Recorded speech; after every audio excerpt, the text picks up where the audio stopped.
நபி அவர்களின் மனைவி அன்னை சௌதா ரலியல்லாஹு அன்ஹா அவர்களின் மைத்துனி, ஈமானுக்காக தனது கணவருடன் 2 முறை ஹிஜ்ரத் செய்தவர், குறைஷிகளின் பனு ஆமிர் கிளையில் உதித்த முட்டு, முஹாஜிரா, ஹதீஸ் அறிவிப்பாளர், திருக்குர்ஆனின் நேசர், அந்த சத்திய சஹாபி பெண்மணி யார் என்று உங்களுக்கு தெரியுமா? அவருடைய பெயர்தான் அம்ரா பின்த் அஸ்-ஸஅதி ரலியல்லாஹு அன்ஹா. இவர்கள் மக்கா நகரில் குறைஷி குலத்தில் பனு ஆமிர் பின் லுஐ கிளையில் அம்ர் பின் வக்தான் தம்பதியினருக்கு அன்பு மகளாகப் பிறந்தார்கள்.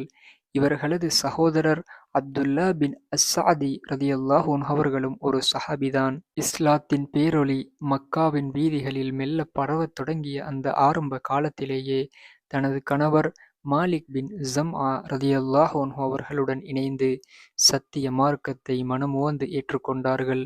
நபி அவர்களிடம் நேரடியாக பைஅத் செய்து தனது ஈமானை உறுதிப்படுத்திக் கொண்டார்கள். மக்கா நகர குறைஷித் தலைமை முஸ்லிம்கள் மீது அடக்குமுறைகளை கட்டவிழ்த்துவிட்ட போது தனது ஈமானை பாதுகாத்து சத்தியத்தின் பாதையில் கொண்டு செல்லத் துணிந்தார்கள். தனது உயர்குடி வாழ்வின் சுகபோகங்களை விடவும் சத்திய சகோதரத்துவ சமத்துவ வாழ்வே மேலானது எனக் கருதி தனது வாழ்வை அபிசீனியாவின் மண்ணில் நிலைநிறுத்தினார்கள்.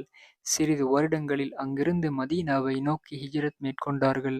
குர்ஆனை ஓதுவதிலும் நபி அவர்களிடமிருந்து நேரடியாக கல்வியை பெறுவதிலும் மிகுந்த ஆர்வம் காட்டினார்கள்.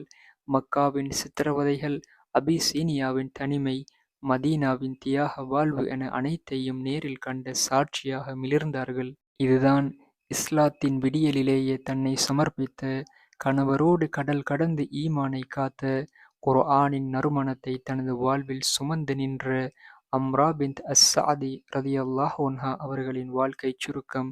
அஸ்ஸலாமு அலைக்கும் வரஹ்மத்துல்லாஹி வபரகாத்துஹு.